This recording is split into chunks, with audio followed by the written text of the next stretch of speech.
A very good evening, friends. So, welcome back to Study IQ Judiciary, and we are doing Indian Contract Act. So, last lecture में we have started the discharge from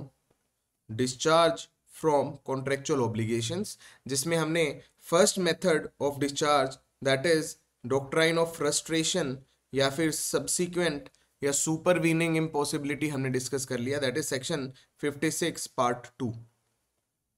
this we have already covered. आज जो है हम दूसरा तरीका देखेंगे किसी भी कॉन्ट्रैक्ट से बाहर निकलने का, and that is your accord and satisfaction, जिसको हम कहते हैं बाय एग्रीमेंट. Bye agreement. अब ये अग्रीमेंट जो है इसके अंदर आपको सेक्शन 62 और 63 पढ़ना है. सेक्शन 62 और 63 पढ़ना है. अब देखिए मैं आपको सेक्शन 62 और 63 पढ़ाऊंगा, बट एक कंपैरेटिव मेथड से हम पढ़ेंगे, बिकॉज एग्जाम्स में मोस्टली आपका कंपैरिजन पूछते हैं बिटवीन सेक्शन 62 एंड 63. तो देखिए सेक्शन 62 जो है, सेक्शन 62 आपका अकॉर्ड से रिलेटेड है एंड सेक्शन 63 आपका सेटिस्फेक्शन से रिलेटेड है. लेकिन इसमें केवल अकॉर्ड या फिर केवल सेटिस्फेक्शन नहीं है, इसमें मल्टीपल तरीके हैं. सेक्शन 62 देखिए क्या कहता है कि देयर इज अ कॉन्ट्रैक्ट. पहले एक कॉन्ट्रैक्ट है. सो इसी कॉन्ट्रैक्ट से हम डिस्चार्ज की बात कर रहे हैं, बाहर निकलने की बात कर रहे हैं. तो पहले एक कॉन्ट्रैक्ट होना बहुत जरूरी है. एंड व्हेन आई से contract it means a subsisting contract, मतलब अभी एक एग्जिस्टिंग कॉन्ट्रैक्ट है और जो भी पार्टीज हैं इस कॉन्ट्रैक्ट की, दे हैव अग्रीड, उन्होंने एक नया अग्रीमेंट कर लिया है. सो मैं इसको कह रहा हूं ओल्ड कॉन्ट्रैक्ट और this is your new agreement. एक नया अग्रीमेंट कर लिया है. और ये एग्रीमेंट क्या किया है, उन्होंने कहा है कि जो हमारा पुराना कॉन्ट्रैक्ट है, हम उसको उसके रिस्पेक्ट में तीन चीजें कर सकते हैं. क्या कर सकते हैं? या तो हम सब्स्टिट्यूशन कर सकते हैं, जिसको हम बोलते हैं नोवेशन. सब्स्टिट्यूशन और नोवेशन. दूसरा है रिसाइंड करना या फिर रिसीजन. और तीसरा है ऑल्टर करना या फिर ऑल्टरेशन. अब वन बाय वन इन तीनों को समझते हैं. तो बेसिकली दो पार्टीज थी एक एग्जिस्टिंग कॉन्ट्रैक्ट की, उन्होंने एग्रीमेंट किया है और एग्रीमेंट से उन्होंने क्या कर लिया है, एग्रीमेंट से उन्होंने पुराने वाले कॉन्ट्रैक्ट के बदले एक नया कॉन्ट्रैक्ट जो है वो सब्स्टिट्यूट कर दिया है. सो पहला चीज है जो under section 62 the parties can do is to substitute the old contract for a new contract. तो पुराने कॉन्ट्रैक्ट की जगह उन्होंने एक नया कॉन्ट्रैक्ट कर लिया है बाय अग्रीमेंट.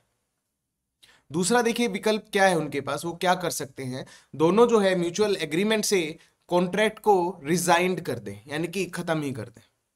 सो कॉन्ट्रैक्ट को जो है रिसाइंड भी कर सकते हैं, दैट इज नोन एज रिसीजन, और वहां पर जो है ओल्ड कॉन्ट्रैक्ट बिल्कुल ही खत्म हो जाएगा and parties they will come out of the contract.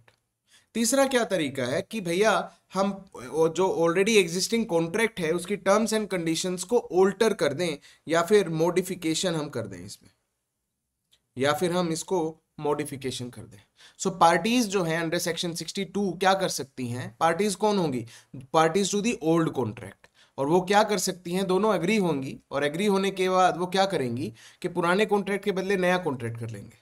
तो पुराने कॉन्ट्रैक्ट से आप बाहर निकल गए. या फिर उसके अलावा वो क्या कर सकते हैं कि पुराने वाले कॉन्ट्रैक्ट को रिसाइंड कर दें. जैसे ही पुराने वाले कॉन्ट्रैक्ट को आप रिसाइंड करोगे तो कोई भी कॉन्ट्रैक्ट पार्टीज के बीच में नहीं बचेगा, कॉन्ट्रैक्ट खत्म हो जाएगा. तीसरा जो ऑप्शन है पार्टीज के पास, दैट वो जो पुराना कॉन्ट्रैक्ट है उसको मॉडिफाई या फिर उसको ऑल्टर कर सकते हैं, उसमें बदलाव ला सकते हैं. तो तीनों ही तरीकों से जो ओरिजिनल कॉन्ट्रैक्ट था, जो ओल्ड कॉन्ट्रैक्ट था, उससे पार्टीज बाहर आ जाएंगी. और कॉन्सिक्वेंस क्या होगा इसका, कॉन्सिक्वेंस जो होगा वो भी सेक्शन 62 में ही लिखा हुआ है. And the consequence is that parties need not perform the original contract. तो इसका कॉन्सिक्वेंस क्या होगा, किसका, नोवेशन का, रिसीजन का या फिर ऑल्टरेशन का, तीनों का ही कॉन्सिक्वेंस क्या होगा, that parties need not perform the original contract. जो ओरिजिनल कॉन्ट्रैक्ट था उसको परफॉर्म करने की अब जरूरत नहीं है, यानी कि कॉन्ट्रैक्चुअल ऑब्लिगेशन से आप बाहर आ गए हैं. राइट. अब इसमें दो तीन पॉइंट्स हैं जो आपको समझने पड़ेंगे सेक्शन 62 में. पहला तो ये है कि एग्रीमेंट जरूरी है. पार्टीज के बीच में एग्रीमेंट जरूरी है। अगर एग्रीमेंट की अगर हम बात करें, दैट मीन्स एक कंसीडरेशन भी होनी चाहिए। So agreement and consideration are both required, क्योंकि हमने सेक्शन 25 पढ़ा है that any agreement without consideration is void. तो अगर हम सेक्शन 25 इस एग्रीमेंट पे भी लगाएं तो यहां पर भी आपको क्या चाहिए, कंसीडरेशन चाहिए। तो अगर मैं किसी भी एक का, फॉर एग्जांपल नोवेशन का अगर मैं एग्जांपल लूं, अगर दोनों ही पार्टीज पुराने वाले कॉन्ट्रैक्ट से बाहर निकल रही हैं तो ये बाहर निकलना भी अपने आप में एक कंसीडरेशन होती है। पुराने वाले कॉन्ट्रैक्ट से पीछा छूटना एक कंसीडरेशन है। किसकी कंसीडरेशन है, कि हमने एक एग्रीमेंट कर लिया है कि हम एक नया कॉन्ट्रैक्ट कर रहे हैं। अगर कंसीडरेशन नहीं है तो ये एग्रीमेंट बाइंडिंग नहीं होगा। सो कंसीडरेशन इज रिक्वायर्ड। और कंसीडरेशन पे आपको ये समझना है कि पुराने कॉन्ट्रैक्ट की ऑब्लिगेशन से बाहर निकलना भी अपने आप में एक कंसीडरेशन होता है, बट कंसीडरेशन इज रिक्वायर्ड क्योंकि एग्रीमेंट है ये। दूसरा पॉइंट ये है कि there must be an existing contract. अगर किसी कॉन्ट्रैक्ट को मॉडिफाई करना है, अगर किसी कॉन्ट्रैक्ट को सब्सटीट्यूट करना है या रिसाइंड करना है तो कोई कॉन्ट्रैक्ट तो होना चाहिए ना। और कोई कॉन्ट्रैक्ट होने से का मतलब क्या है कि सेक्शन 62 जो है it applies only before breach. एक पार्टी अगर कॉन्ट्रैक्ट को ब्रीच ही कर देगी तो कॉन्ट्रैक्ट ही खत्म हो गया। अगर कॉन्ट्रैक्ट को ब्रीच ही कर देगी तो कॉन्ट्रैक्ट ही खत्म हो गया। तो सेक्शन 62 जो है it applies only before breach. तो कॉन्ट्रैक्ट ब्रीच होने से पहले ही उसको मॉडिफाई, रिसाइंड या फिर सब्सटीट्यूट किया जा सकता है। इसका मतलब क्या, इसका मतलब ये है कि अगर एक कॉन्ट्रैक्ट ही नहीं है, ऑलरेडी ब्रीच हो चुका है, तो फिर आप सब्सटीट्यूट क्या करेंगे या मॉडिफाई क्या करेंगे या फिर ऑल्टर क्या करेंगे। So there must be an existing contract. और इससे क्या मतलब है कि ब्रीच से पहले ही आप जो है सेक्शन 62 को अप्लाई कर सकते हो, राइट। सो ये 2-3 पॉइंट हैं जो आपको समझने हैं। Next is your section 63। Section 63 pertains to satisfaction। Satisfaction में क्या है कि any one party and that party is the promisee. So promisee जो है यानी कि जिसको कुछ करने का प्रोमिस किया गया है, जिसके लिए कुछ करने का प्रोमिस किया गया है, वो देखिए क्या कर सकता है।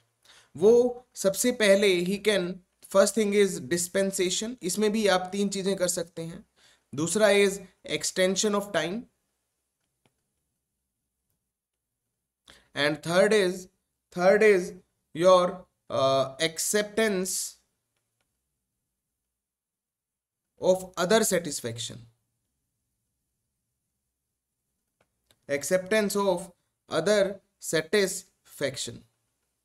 इन तीनों को एक एक करके समझते हैं। सो देखिए, प्रोमिसी पहले तो डिस्पेंस कर देगा। डिस्पेंस करने का दूसरा नाम है वेवर। दैट मीन्स कि वो दूसरी वाली पार्टी को मुक्त कर सकता है। प्रोमिसी जो है वो दूसरी वाली पार्टी को मुक्त कर सकता है कि भैया आप रहने दो, आप कोई बात नहीं, आप रहने दो, आपको परफॉर्म करने की जरूरत नहीं। दूसरा क्या है, promisee can extend the time period of performance. Suppose करो किसी को 1 साल में घर बनाना था, तो प्रोमिसी जो है जिसके लिए घर बनाना था वो कह सकता है कोई बात नहीं यार, तू 2 साल में बना दे, you can take more time. तो वो टाइम भी बढ़ा सकता है। तीसरी चीज जो वो कर सकता है, he can accept other satisfaction. अब सपोज करो आपने 2 फ्लोर का घर बनाने के लिए कहा था और सामने वाली पार्टी ने 1 ही फ्लोर का बनाया है, तो आप कह सकते हो ठीक है भाई, आपने 1 का बना दिया, उतना ही बहुत है। सो सेक्शन 63 में प्रोमिसी 3 चीजें कर सकता है। He can dispense away with the performance, he can extend the time of performance, और he can accept any other satisfaction। जो ओरिजिनली डिसाइड हुआ था उसके अलावा किसी और चीज को एक्सेप्ट करके सेटिस्फाई हो सकता है। ठीक है, इतना बहुत है, राइट। बट आपको इस चीज में डिफरेंस समझना पड़ेगा। What is the difference between section 62 and 63? तो डिफरेंस हम पॉइंट से समझेंगे। तो पहला पॉइंट ये है कि सेक्शन 62 के लिए एग्रीमेंट होना जरूरी है, बट सेक्शन 63 के लिए एग्रीमेंट होना जरूरी नहीं है। प्रोमिसी यूनिलेटरली यानी कि अपने मर्जी से कर सकता है। प्रोमिसी अपनी मर्जी से चाहे तो कह सकता है आपको परफॉर्म करने की जरूरत नहीं है, अपनी मर्जी से सामने वाले का टाइम बढ़ा सकता है, कोई बात नहीं आप 2 साल ले लीजिए, अपनी मर्जी से दूसरी एक्सेप्टेंस कर सकता है। दैट मीन्स यहां पर अग्रीमेंट की जरूरत नहीं है, यह यूनिलेटरली प्रोमिसी कर सकता है। और क्योंकि एग्रीमेंट की जरूरत नहीं है, so there is no need of consideration, consideration की भी जरूरत नहीं होती, क्योंकि एग्रीमेंट तो है ही नहीं, अग्रीमेंट तो है ही नहीं, this is a unilateral act. और तीसरा ये that it can be done, it can be done, it can be done after breach also. Breach, अगर ओरिजिनल कॉन्ट्रैक्ट जो है वो ब्रीच हो गया है, उसके बाद भी ये हो सकता है। सपोज करो सामने वाली पार्टी ने ब्रीच कर दिया, तो आप डिस्पेंस कर सकते हैं, दैट मीन्स आप जो है वेव ऑफ कर सकते हैं, आप कह सकते हैं कोई बात नहीं, आपने कॉन्ट्रैक्ट ब्रीच तो कर दिया है पर मैं आपके खिलाफ कोई डैमेजेस का केस नहीं डालूंगा। या फिर आपने 1 साल का टाइम दिया था लेकिन 1 साल से ऊपर हो गया, अब तक घर नहीं बना है, अब भी आप एक्सटेंड कर सकते हैं, अब भी आप कह सकते हैं कोई बात नहीं 6 महीने और ले लो। And third is except other satisfaction, that means के इसमें भी अगर उन्होंने एक घर बना दिया है, दूसरा बनाने से मना कर दिया है, that means he has breached his contractual obligations, उस केस में भी आप सेक्शन 63 में एक ही फ्लोर को एक्सेप्ट करके अदर सेटिस्फेक्शन को एक्सेप्ट भी कर सकते हैं। So this was your second method by which you can come out of the contract, यानी कि आप सेक्शन 62 और 63 को अप्लाई करके भी आपको ओरिजिनल कॉन्ट्रैक्ट को परफॉर्म करने की जरूरत नहीं है। एक है accord, that means agreement, and दूसरा है सेटिस्फेक्शन, यानी कि यूनिलेटरली एक प्रोमिसी जो भी कर सकता है। दोनों के अंदर फर्दर 3 चीजें आप कर सकते हैं, and the difference is also clear, right. So that was your second method. अब जो नेक्स्ट सेशन होगा हमारा कल, उसमें we will do the third method. हम तीसरा मेथड करेंगे कॉन्ट्रैक्ट से बाहर निकलने का, and that is your breach and damages. Breach and damages, breach का मतलब है एक पार्टी ने मना कर दिया है कॉन्ट्रैक्ट करने, अपने कॉन्ट्रैक्ट की ऑब्लिगेशंस फुलफिल करने से, और क्योंकि मना कर दिया है तो जिस पार्टी ने मना किया है उसे डैमेजेस या कॉम्पनसेशन देने पड़ेंगे, उसको भरपाई करनी पड़ेगी, राइट। और ब्रीच भी I have already told you this is of 2 types, anticipatory breach यानी कि ब्रीच होने का आभास है, और दूसरा is actual breach. Anticipatory breach में सेक्शन 39 हम से स्टार्ट करेंगे, और एक्चुअल ब्रीच में सेक्शन 73, 74 एंड 75, इसमें 75 भी पढ़ना होता है, right. So in the next session we will deal with breach and damages. Till then have a very good night and पढ़ते रहिए। Thank you.